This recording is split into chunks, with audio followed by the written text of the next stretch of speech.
présenter des préalables. Et parmi ces préalables-là, il y a notamment celui relatif à la libération de tous les détenus politiques et d'opinion. Parce que n'oublions pas que cet acte est de nature à décrisper d'abord les climats politiques, à apaiser les esprits des gens et à recréer de la confiance entre tout le monde. Dans tous les pays, on a connu des prisonniers politiques, hein, c'est pas la première fois. Dans notre pays, bien entendu, parce que dans un État dit démocratique, on ne doit pas avoir de détenus politiques, moins encore d'opinion. C'est incompatible avec, avec la démocratie. On ne peut pas en avoir. Alors justement, voilà. dans cette démarche-là, votre démarche rencontre celle de l'opposition aussi, hein, qui demande à ce qu'il y ait des libérations de détenus politiques. Maître Kapiamba, aujourd'hui, c'est une sorte de demander une grâce présidentielle, ou vous êtes dans toute logique? Non, c'est-à-dire que nous avons réfléchi de la même manière. Ce qui est possible, parce que c'est en réfléchissant de la même manière, en regardant dans la même direction que les gens, les forces vives d'une nation arrivent à trouver un consensus. Donc nous avons pensé que c'était un consensus qui s'est dégagé par télépathie entre les ONG des droits de l'homme et les représentants de l'opposition politique, ce qui est une bonne chose, et que si la question avait été prise en charge aussi par la majorité présidentielle, de la même manière, ça pouvait faciliter aussi tout un tas de choses et faire baliser les travaux de concertation, de dialogue national, de sorte que les résultats soient réellement positif. Mais aujourd'hui, on est à la recherche justement de la consolidation ou à la recherche de la cohésion nationale. Ouais. Plusieurs acteurs politiques de l'opposition estiment qu'il y a crise de légitimité. Aujourd'hui, si on doit aborder ce problème de crise de légitimité dont le droit a, il faudrait l'aborder dans quel sens?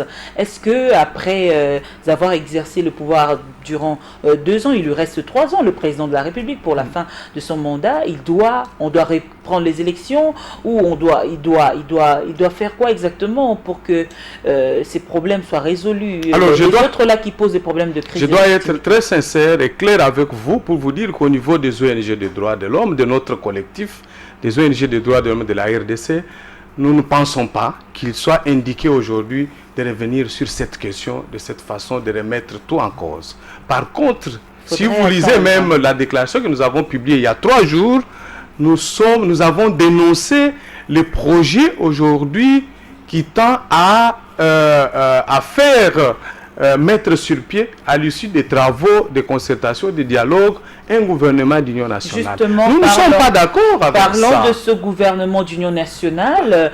Maître Kapiamba, vous n'êtes pas d'accord avec ça? Pensez-vous que cela risquerait d'avoir des conséquences constitutionnelles? Exact. C'est ce que nous disons. Que l'Assemblée nationale sera dissoute. Nous ne sommes pas d'accord parce que... Et que le président de la République va continuer. Oui, parce que nous avons l'impression que ceux qui sont à la base de cette idée ne voient que leurs propres intérêts. Ils veulent se pérenniser au pouvoir. Ils veulent garder le pouvoir pour eux-mêmes, pour leurs proches. Mais ils ne voient pas les problèmes réels des citoyens congolais. Ils ne voient pas aussi que, en interrompant un processus qui a commencé avec tous les problèmes et en s'écartant aujourd'hui de l'impératif de pouvoir trouver des solutions pour mieux organiser les élections régionales, les élections communales, ainsi de suite, et aussi préparer les élections de 2016, ces gens-là ne voudraient pas que la RDC puisse se retrouver dans les girons des États réellement modernes, parce qu'ils veulent toujours qu'il y ait des cycles de concertation, de discussions qui donnent lieu seulement au partage de pouvoir. Nous ne sommes pas d'accord avec ça. Cela risquerait d'avoir probablement des conséquences constitutionnelles. Exact. Et des conséquences, quelles autres conséquences? Donc, c'est-à-dire, conséquences constitutionnelles, on bouscule, tout va basculer. C'est prolonger les mandats du président en place. Or, nous ne sommes pas d'accord. Qu'est-ce qui risque d'arriver? Ce qui risque d'arriver, c'est qu'il risquerait de toucher, de justifier la modification de la Constitution. Or, nous ne sommes pas d'accord. Les ONG, nous pensons que la démocratie... Joseph Kabila puisse partir en 2016. Hein. Non, mais moi je pense que c'est une logique légale. Parce que la Constitution aujourd'hui dit que nul ne peut occuper le mandat des chefs de l'État plus de 2 fois. Donc, comme il est au 2e mandat, nous pensons qu'il est de bon droit, il est indiqué qu'il puisse, au terme de son mandat, passer les flambeaux à quelqu'un d'autre qui sera élu suivant les règles de transparence, des règles des élections justes et démocratiques pour qu'il les succéder dès qu'ils prennent, qu'ils conduisent les destinées de la RDC. C'est tout à fait normal et ça fera respecter la RDC partout au monde.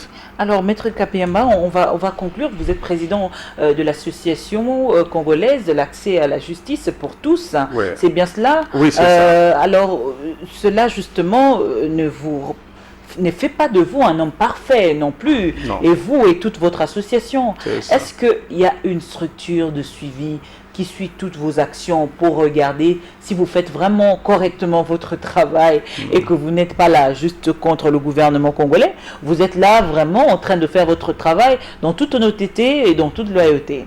D'abord, je voudrais préciser que nous ne sommes pas contre le gouvernement.